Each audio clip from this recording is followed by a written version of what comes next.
बसंत पाठ 3 नादान दोस्त। इस पाठ के लेखक हैं मुंशी प्रेमचंद। प्रेमचंद जी का मूल नाम धनपत राय था और उनका जन्म 31 जुलाई 1880 को वाराणसी के नज़दीक लम्ही गांव में हुआ था।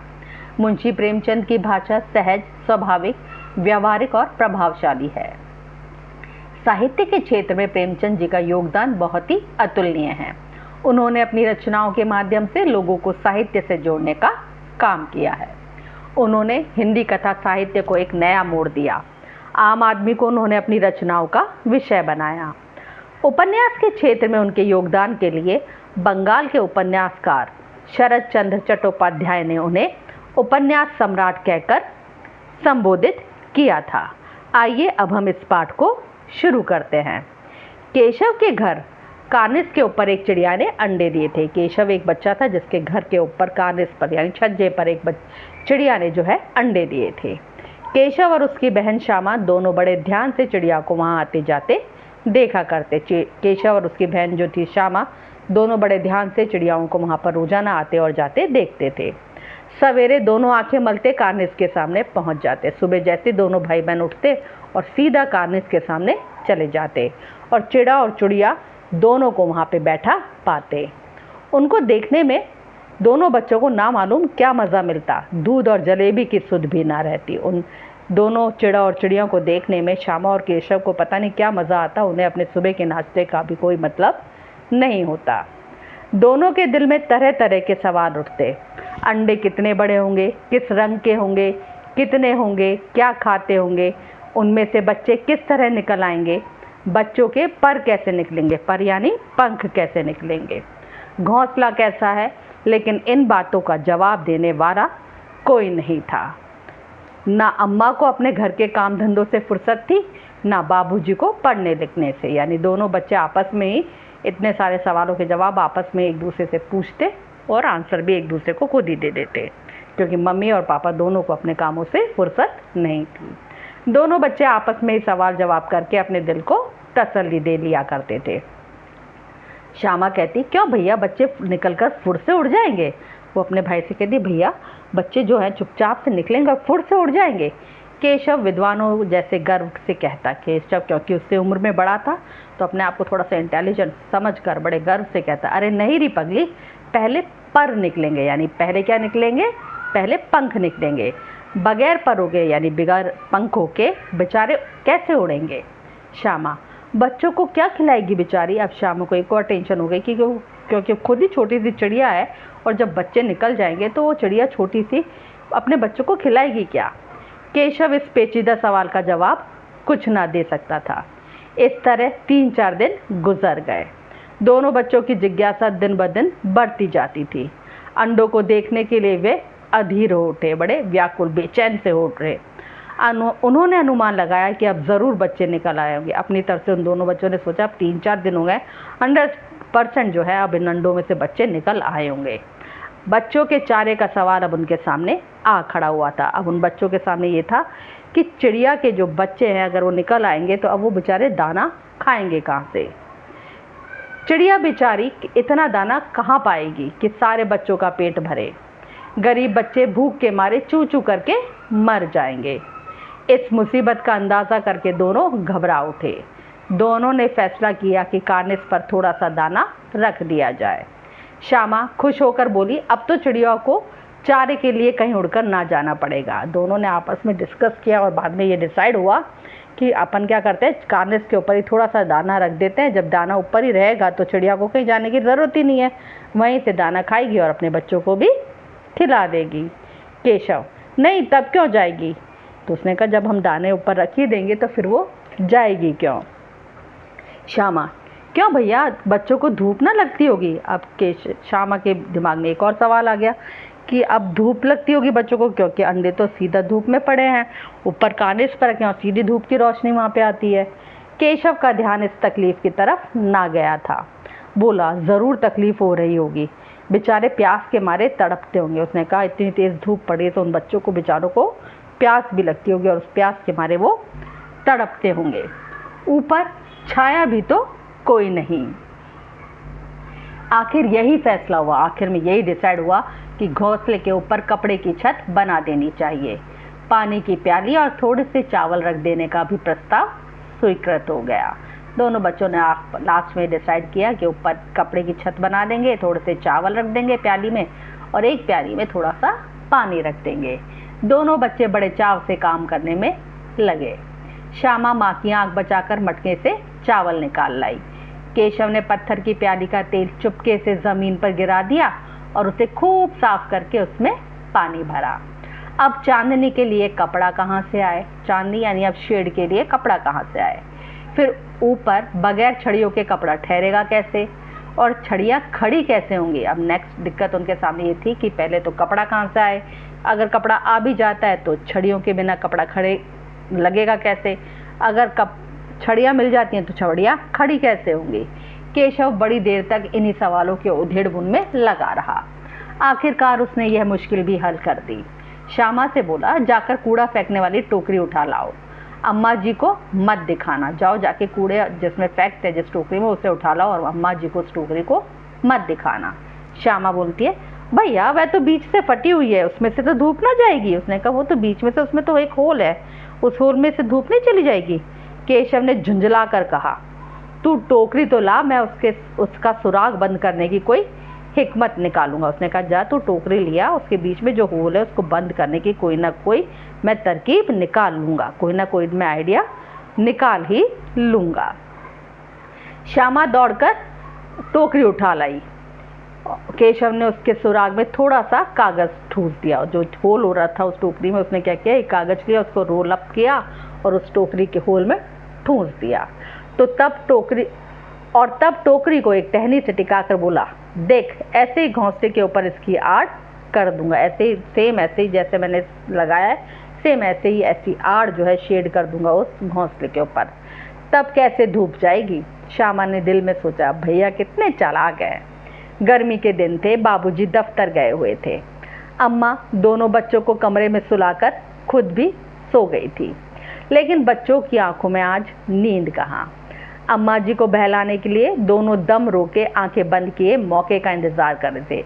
दोनों बच्चे अपनी मम्मी को बहलाने के चक्कर में चुपचाप से आंख बंद करके लेटे हुए थे और इंतजार करते कि जल्दी से मम्मी सो जाए और जैसे ही मम्मी सो जाए वो निकलकर बाहर आ जाएं। जो ही बच्चों को मालूम हुआ कि अम्मा जी अच्छी तरह से सो गई हैं, दोनों चुपके से उठे और बहुत धीरे से दरवाजे की सिटकनी कुंडी खोलकर बाहर निकल आए। अंडों की हिफाजत की तैयारियां होने लगी।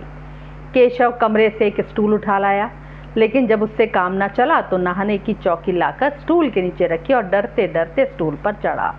एक स्टूल लाया और जब स्टूल पर चढ़ा तो उसके हाथ कार्निस तक भी नहीं पहुंच रहे, तो उसने क्या किया, चुपचाप से वॉशरूम में गया और वॉशरूम में जो नहाने की चौकी थी उसको उठाया और स्टूल के नीचे रख दिया और चुपचाप से धीरे धीरे उस स्टूल पर चढ़ गया। श्यामा दोनों हाथों से स्टूल पकड़े हुए थी। स्टूल चारों टांगे बराबर न होने के कारण स्टूल की चारों टांगे बराबर नहीं थी। जिस तरफ ज़्यादा वजन होता उसी तरफ स्टूल जो है थोड़ा सा हिल जाता। उस वक्त केशव को कितनी तकलीफ उठानी पड़ती थी यह कि उसी का दिल जानता था। दोनों हाथों से कार्निस पकड़ लेता और श्यामा को दबी आवाज़ से डांटता, अच्छी तरह से पकड़ वरना उतर कर बहुत मारूंगा। मगर बेचारी श्यामा का दिल तो उस पर कार्निस पर था, क्योंकि वो तो खुद भी एक छोटी बच्ची थी, तो उसका ध्यान भी जो था वो कार्निस पर ही था। बार बार उसका ध्यान उधर चला जाता और हाथ ढीले पड़ जाते। बार बार वो कार्निस को देखती, जिसके कारण उसकी पकड़ जो है स्टूल पे से ढीली हो जाती। केशव ने ज्यों ही कार्निस पर हाथ रखा, दोनों चिड़िया उड़ गई। जैसे ही उसका हाथ कार्निस पर पहुंचा, दोनों चिड़िया, जो चिड़ा और चिड़िया वहां बैठे हुए थे, वो दोनों उड़ गए। केशव ने देखा कार्निस पर थोड़े तिनके बिछे हुए हैं और उन पर 3 अंडे पड़े हुए हैं। केशव ने देखा कार्निस पर घोंसला तो नहीं है, वहां पे तिनके हैं, कुछ तिनके पड़े हैं और उन तिनकों पर 3 अंडे पड़े हैं। जैसे घोंसले उसने पेड़ पर देखे थे वैसा कोई घोंसला नहीं है। उसने कहा, जैसे मैंने सोचा मन में कि जैसे घोंसले पेड़ पर हैं वैसा तो कोई घोंसला नहीं है, यहाँ तो थोड़े बहुत तिनके और तिनकों पर ही अंडे गिरे हुए हैं, रखे हुए हैं। श्यामा ने नीचे से पूछा, के बच्चे हैं भैया? श्यामा ने नीचे से पूछा, कितने बच्चे हैं भैया? केशव बोलते हैं, 3 अंडे हैं, अभी बच्चे नहीं निकले। श्यामा, जरा हमें भी दिखा दो भैया, कितने बड़े हैं? केशव बोला दिखा दूंगा, पहले जरा चीथड़े ले आ, नीचे बिछा दो। उसने कहा जाके एक कपड़ा लिया ताकि उनको नीचे बिछा दूं। बेचारे अंडे तिनकों पर पड़े हैं। श्यामा दौड़कर अपनी पुरानी धोती फाड़कर एक टुकड़ा लाई। केशव ने झुककर कपड़ा ले लिया, उसकी कई तह करके, कई फोल्ड करके, उस कपड़े को कई तरह से तह फोल्ड करके एक उसने गद्दी बनाई और उसे तिनकों पर बिछाकर तीनों अंडे जो हैं धीरे से उसके ऊपर रख दिए। श्यामा ने फिर कहा हमको भी दिखा दो भैया। केशव दिखा दूंगा, पहले जरा वह टोकरी तो दे दो, ऊपर छाया कर दूं। श्यामा ने टोकरी नीचे से थमा दी और बोली अब तुम उतर आओ, मैं भी तो देखूं। केशव ने टोकरी को वह एक टहनी से टिकाकर कहा जा दाना और पानी की प्याली ले आ, मैं उतर आऊं तो तुझे दिखा दूंगा। श्यामा प्याली और चावल भी ले आई। केशव ने टोकरी के नीचे दोनों चीजें रख दी और आहिस्ता से यानी धीरे से उतर गया। श्यामा ने गिड़गिड़ाकर कहा अब हमको भी चढ़ा दो भैया। केशव तू गिर पड़ेगी। श्यामा नहीं गिरूंगी भैया, तुम नीचे से पकड़े रहना। केशव ना भैया ना, कहीं तू गिर पड़ गई तो अम्मा जी मेरी चटनी कर डालेगी, कहेंगी कि तूने ही चढ़ाया था। क्या कहेंगी करेगी देख कर। उसने कहा नहीं भाई मैं तेरे को नहीं चढ़ाऊंगा, और अगर बाई चांस तू गिर गई तो मम्मी तो मेरी चटनी बना देंगी और फिर मुझे ही कहेंगे कि तूने ही चढ़ाया था। तो उसने कहा तू क्या करेगी चढ़कर देख कर, अभी बच्चे अंडे जो है बड़े आराम से हैं, जब बच्चे निकलेंगे तो उनको पालेंगे। दोनों चिड़िया बार बार करारनिस पर आती और बगैर बैठे ही उड़ जाती। केशव ने सोचा हम लोगों से डर की वजह से नहीं बैठती। स्टूल उठाकर कमरे में रखाया और चौकी जहाँ थी यानी वॉशरूम में पड़ी थी वो चौकी, उसको वहीं की वहीं वापस उसकी जगह पर रखाया। श्यामा ने आंखों में आंसू भरकर कहा तुमने मुझे नहीं दिखाया, मैं अम्मा जी से कह दूंगी। केशव अम्मा जी से कहेगी तो बहुत मारूंगा, कह देता हूँ। श्यामा तो तुमने मुझे क्यों नहीं दिखाया। केशव और गिर पड़ती तो 4 सर ना हो जाते। बोले अगर गिर जाती तो तेरे सर के 4 टुकड़े हो जाते। श्यामा हो जाते तो हो जाते, देख लेना मैं कह दूंगी। उसने कहा देख लेना मैं मम्मी से कह दूंगी कि ये सब तुमने किया है। इतने में कोठरी का दरवाजा खुला यानी कमरे का दरवाजा खुला। माँ ने धूप से आंखों को बचाते हुए कहा तुम दोनों बाहर कब निकल आए। मैंने कहा था ना कि दोपहर को ना निकलना। किसने किवाड़ खोला। किवाड़ केशव ने खोला था, लेकिन श्यामा ने माँ से ये बात नहीं कही। उसे डर लगा कि भैया पिट जाएंगे। श्यामा को लगा कि अगर मैं बता दूंगी मम्मी को कि किवाड़ जो है भाई ने खोला है तो भाई मम्मी से पिट जाएगा। केशव दिल में काँप रहा था कि कहीं श्यामा ना कह दे। केशव को ये डर लग रहा था क्योंकि उसने अंडे नहीं दिखाए थे श्यामा को, तो उसने कहा कहीं मम्मी को ये बता ना दे सारी बात। अंडे ना दिखाए थे, इससे अब उसको श्यामा पर विश्वास ना था। उसने कहा कि अब मैंने इसको अंडे नहीं दिखाया, मुझे अब इस पर विश्वास नहीं है। अगर इसने मम्मी को बता दिया कि दरवाज़ा मैंने खोला है तो मम्मी तो मेरे को पीट ही देगी। श्यामा सिर्फ मोहब्बत के मारे चुप थी। श्यामा जो थी अपने भाई से प्यार करती थी इसलिए चुप थी, या फिर इस कसूर में हिस्सेदार होने की वजह से, या इसलिए भी चुप थी कि जो काम भाई ने किया है उसके साथ बराबर का हाथ जो था उसका भी था, वो भी उस काम के लिए हिस्सेदार थी। इसका फैसला नहीं किया जा सकता, शायद दोनों ही बातें थी। माँ ने दोनों को डांट डपट कर फिर कमरे में बंद कर दिया और आप धीरे धीरे उन्हें पंखा झलने लगी। दोनों भाइयों बहनों को उन्होंने ले गई और कमरे में बंद कर दिया और धीरे धीरे पंखा चलाने लग गई। अभी सिर्फ 2 बजे थे, बाहर तेज लू चल रही थी। अब दोनों बच्चों को नींद आ गई थी। 4 बजे यकायक श्यामा की आंख खुली। किवाड़ खुले हुए थे। वह दौड़ी हुई कार्निस के पास आई और ऊपर की तरफ ताकने लगी, देखने लगी। टोकरी का पता ना था। संयोग से उसकी नजरें नीचे गई और वह उल्टे पांव दौड़ती हुई कमरे में जाकर जोर से बोली भैया अंडे तो नीचे पड़े हैं, बच्चे उड़ गए। केशव घबरा कर उठा और दौड़ा हुआ बाहर आया तो क्या देखता है कि तीनों अंडे नीचे टूटे पड़े हैं और उनसे कोई चूने की सी चीज बाहर निकल आई है। पानी की प्याली भी एक तरफ टूटी पड़ी है। उसके चेहरे का रंग उड़ गया। सहमी हुई आंखों से जमीन की तरफ देखने लगा। श्यामा ने पूछा बच्चे कहाँ उड़ गए भैया। केशव ने करुण स्वर में, रोते हुए स्वर में कहा अंडे तो फूट गए। श्यामा और बच्चे कहाँ गए। केशव ने कहा तेरे सर में, देखती नहीं है अंडों में से उजला उजला पानी निकल आया है, कुछ पानी सा निकल रहा है, वही तो 2-4 दिन में वो बच्चे बन जाते हैं। अगर ये अंडे साबुत रहते तो ये जो लिक्विड निकल रहा है, इसी लिक्विड के वो बच्चे बन जाते। माँ ने सोटी हाथ में लिए हुए पूछा, तुम दोनों वहाँ धूप में क्या कर रहे हो? माँ के हाथ में एक सोटी थी, सोटी वो होती है जिससे अपन कपड़े वगैरह धोते हैं ना, तो वो उसको हाथ में लेकर दोनों बच्चों के पास गई और बोला, तुम दोनों धूप में कर क्या रहे हो? श्यामा ने कहा, अम्मा जी चिड़िया के अंडे टूटे पड़े हैं। उसने कहा, अम्मा जी मम्मी जो देखो चिड़िया के जो अंडे हैं वो टूटे पड़े हैं। माँ ने आकर टूटे हुए अंडों को देखा और गुस्से से बोली, तुम लोगों ने अंडों को छुआ होगा। अब तो श्यामा को भैया पर जरा भी तरस ना आया। उसी ने शायद अंडों को इस तरह रख दिया होगा कि वह नीचे गिर पड़े होंगे। श्यामा ने सोचा कि भाई ने अंडे कुछ इस तरह से रख दिए कि अंडे जो है नीचे गिर गए, इसकी उसे सज़ा मिलनी चाहिए। उसने कहा, इसकी सज़ा तो भाई को मिलनी चाहिए, भाई ने गलती से अंडे ऐसी जगह रख दिए टेढ़े मेढ़े कि वो नीचे गिर गए। बोली, इन्होंने अंडों को छेड़ा था अम्मा जी। अब वो छोटी तो थी, उसने बोला मम्मी को कि मम्मी भैया केशव ने जो है इन अंडों को छेड़ा था। माँ ने केशव से पूछा, क्यों रे? केशव भीगी बिल्ली बना खड़ा रहा, मतलब डर के मारे चुपचाप से खड़ा रहा। माँ, तू वहाँ पहुँचा कैसे? तो उसने कहा, माँ ने कहा, तू एक तो बात बता, तू वहाँ तक पहुँचा कैसे? तो श्यामा बोलती है, चौकी पर स्टूल रखकर चढ़े अम्मा जी। उसने कहा, चौकी के ऊपर स्टूल रखा और उस पर लेकर चढ़ गए। केशव, तू स्टूल थामे नहीं खड़ी थी? केशव ने बोला, तूने नहीं पकड़ रखा था नीचे से स्टूल जो मेरा नाम ले रही है? श्यामा, तुम्ही ने तो कहा था। इसमें भी वो फिर भाई को कह रही है कि आपने तो कहा था पकड़ के खड़ी हो जा। माँ, तू इतना बड़ा हुआ कि तुझे अभी इतना भी नहीं मालूम कि छूने से चिड़िया के अंडे गंदे हो जाते हैं, चिड़िया फिर इन्हें नहीं सेती। उसने कहा, तुझे अभी तक ये नहीं पता? इतना बड़ा हो गया, तुझे अभी तक ये नहीं पता कि चिड़ियाओं के अंडों को अगर छू लेंगे तो चिड़िया के अंडे जो है वो गंदे हो जाते हैं और फिर चिड़िया उन पर कभी भी नहीं बैठती। श्यामा ने डरते डरते पूछा, तो क्या चिड़िया ने अंडे गिरा दिए अम्मा जी? माँ, और क्या करती? केशव के सिर पर पाप पड़ेगा। माँ ने कहा, और क्या करती? तुम लोगों ने अंडे छू लिए तो इसीलिए उसने गिरा दिए। अब इस अंडों के पाप जो है वो केशव के सिर पर चढ़ेगा।